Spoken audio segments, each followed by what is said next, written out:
Huenda kama si leo hata mwakani, ipo siku jina lako litatukuzwa. Si tu kwa kutajwa, hata mabango tutabandika.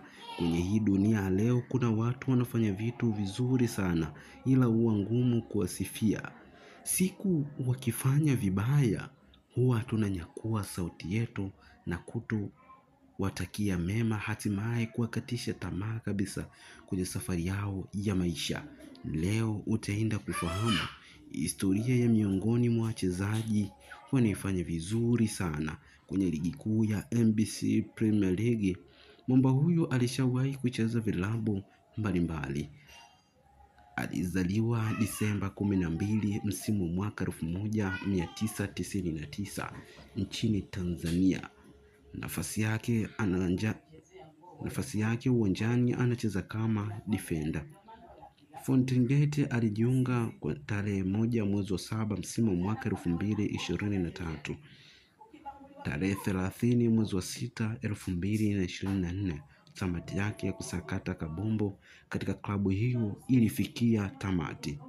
Tarehe 12 mwezi wa 7 msimu mwaka 2024 akabahatika kujiunga na klabu ya Wekundu wa Msimbazi Simba, na katika klabu hiyo hakudumu sana, hatimaye akaondoka. Akabahatika kujiunga na klabu ya KMC yenye makazi yake Mwenge, Dar es Salaam, ambapo uwanja wao wa nyumbani unaitwa KMC Complex. Je, unajua mchezaji huyu ni nani? Basi usijali. Ni mzuri sana kwenye kukaba, ni mzuri sana kwenye kutoa pasi, mithili ya kwamba anatumia lula. Sio tu kufunga, hata pasi za maajabu anaweza kuzitoa. Ukitaka kumjua kiundani zaidi, wahi kwenye uwanja wa KMC Mwenge.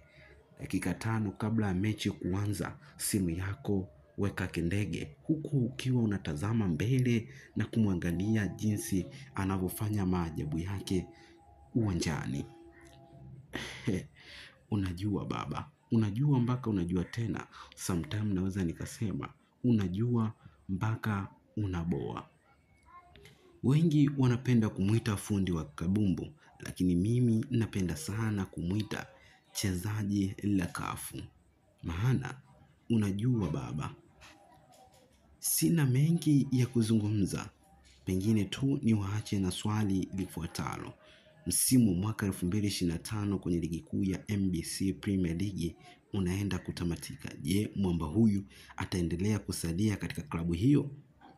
Langu jina ni Razak Mkuruma, mwandaaji wa makala hii na kuleta kwako. Usisahau ku like, share, comment na kusubscribe ili uwe wa kwanza kujipatia nyakala mbalimbali za wachezaji, lakini pia za vilabu mbalimbali.